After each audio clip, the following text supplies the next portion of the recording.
Hi, this is Eva Lichru, Greek psychotherapist and coach in London. How many times have you wished that some close people around you were different, were acting differently, were in a better mood, were ready to step up, were able to see what you were seeing in them maybe?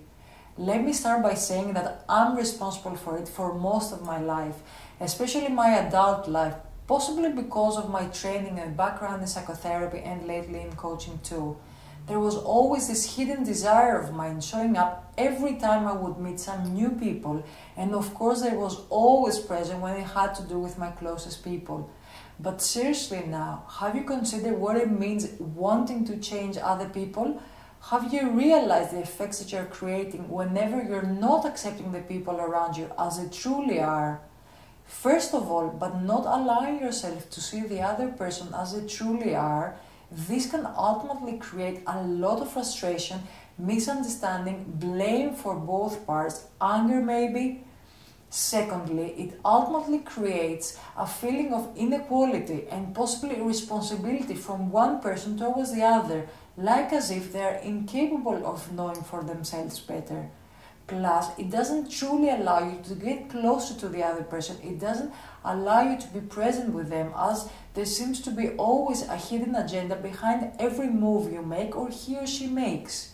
If you truly want to know more about him, why don't you ask them directly? Thirdly, since you're not allowing yourself to see the other person as they truly are, you are unconsciously interfering with the other person's progress, journey, whatever you want to call it. Unless the other person asks for your help, the best thing you can do is support them along their way. Be there for them whenever you might be needed, but always remind yourself that each person knows better for himself. Fourthly, remember, it's always better to listen to what the other person is sharing with you, and instead of replying back with a suggestion, why don't you try to think of a personal story of yours or someone else's story which could be relevant to his? It's very possible that you will be able to create greater benefit because stories make people feel much more relaxed and they can relate to. Focus on becoming the best version of yourself, because what you want to be is your very best, and if that happens to be a source of inspiration for other people too, even better. Don't trick people into becoming something else for your sake. Trust me when I say that once you become more conscious of the above mentioned points, it will instantly enable you to get closer to the other person. You will be able to enjoy so much more each other's company. You will feel more equal, but most importantly, you will both feel much more understood than before, because you will be acting from a place of support and acceptance instead of a place of criticism, blame and frustration.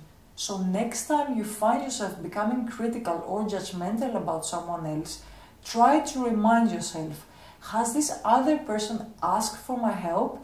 If so, how can I support him along his way? Am I 100% confident that I know better? Instead of giving him the finger, try to put yourself in his position and imagine how he might be feeling, and instead share something personal that he can relate to instead. Did you like my video? If so, please post a comment and tell me what you think, and feel free to ask any question. I will be answering questions and reviewing comments individually. And also don't forget to share it with your friends. Thanks for watching, and I'll see you next time.